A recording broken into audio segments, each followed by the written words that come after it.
The Paperclip Murders, Chapter 18. The beginning of the somewhere near the slightly, mostly more than half of the end. I really need a break. I mean, a vacation to someplace that's warm and tropical, filled with a palpable absence of anything remotely clown-faced or Russian. Someplace like Stravinsky's calendar happily displays. But that's not about to happen anytime soon. I'm more likely to get a break in my neck or back. But I'm getting ahead of myself. After the Royal Rumble in Clown Alley, I realized that I was more injured than I had first noticed. Probably the adrenaline pumping through my system, or maybe it's the pure booze I've got for blood. Dracula would be on an eternal bender around me. At any rate, my arm was aching from the pipe, and I needed to stumble off to a payphone and call for police intervention. Problem was, when I got back to the heap of circus freak that I'd left, one of them was missing. And dollars to donuts, you can bet which one. Well, the old blue boys came around and scooped up the rest, and I heard them mention something that turned my normally 98.7 degrees down to about a 0.2. A clown mafia. What a hellish world it is that something that inhuman could even exist. I shuddered involuntarily and barely kept the bile down, shaking one of the Flatfoot's hands as I got my statement. Then I took a cab from there.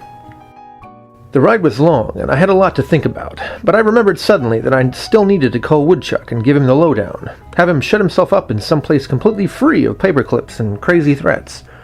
I told the cabbie to pull over next to the first blag I saw, then leaped out like Fred Astaire and let my lips do the walking. The dulcet tones of the secretary floated over the receiver into my ear, inducing a bit of a twitch in my leg. "Pillar and pillar, Woodchuck's office," she sang out. I slipped my smile off and tried to press it through the phone. "Hey, doll. Carrington Gray here. I need to speak to your boss. Pronto. Put me through, and here's to you, kid." I could swear the secretary tried to suppress a girlish giggle as she spoke back. "Mr. Gray, Mr. Woodchuck left early for the day. I'll have him ring you back first thing." I frowned and mumbled acceptance of this, absently hanging up the phone when I heard the click on the other end. The cabbie was waiting, probably hoping I'd reach old age before his bill quit escalating, so I hopped back in the automobile and threw directions at him from my place of residence.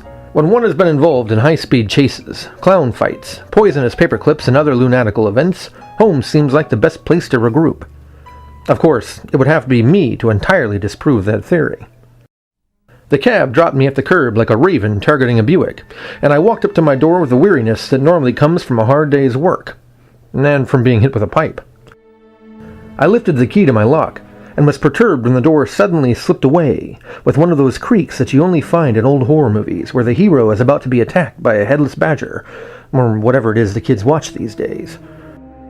Darkness, inside my own residence, stared back out the door at me. And for the life of me, I don't know why my leg decided that that was a good time to take a step forward, but it did, and drug the rest of my body with it. And there I was, standing in my foyer, looking across the room at my beaten-up couch, upon which sat the ugliest minotaur-bodied Russian I'd ever not wanted to see. Everyone remember Yurov, right?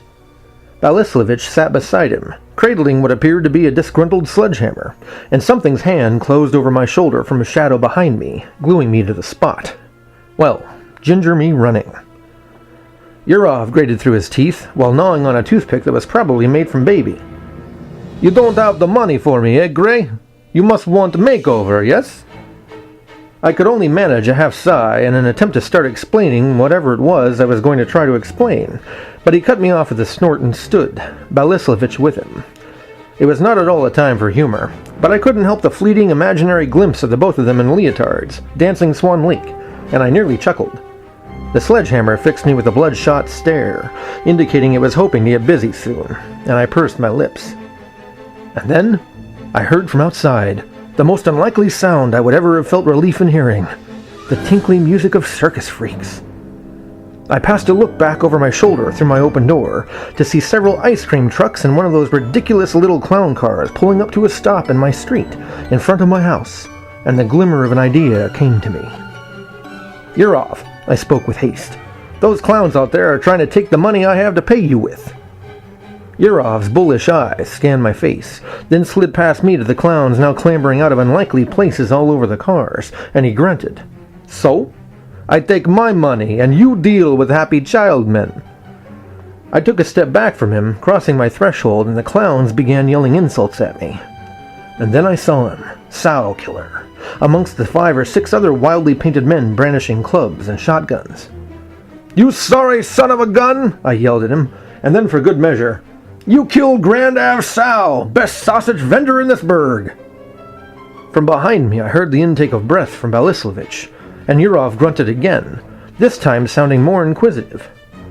"Sal is dead?" Yurov rumbled, and the sledgehammer chirped in the other Russian's hands.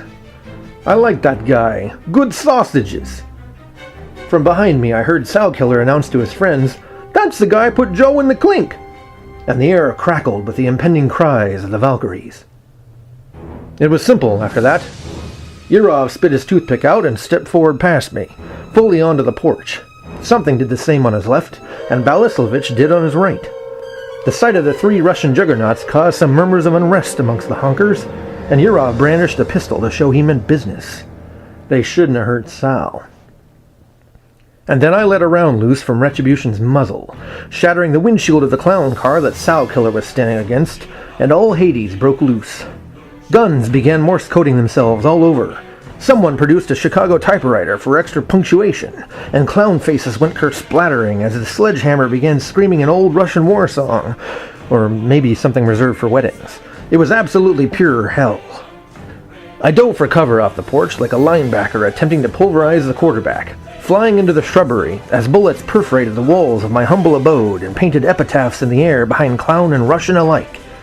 It seemed like hours passed, with angry hornets vocalizing along with the cries of men, but it must have been no more than a few minutes, when the inevitable silence trumpeted down over everything, and the shrieks of the Valkyries diminished into the heavens. I rose from my plot and surveyed the carnage. And this is where all young pups and genteel ladies should stuff cotton firmly into their ears, because it's about to be unpleasant. Dead men lay everywhere, like little toy decorations scattered amongst the wrappings of a recently passed Christmas.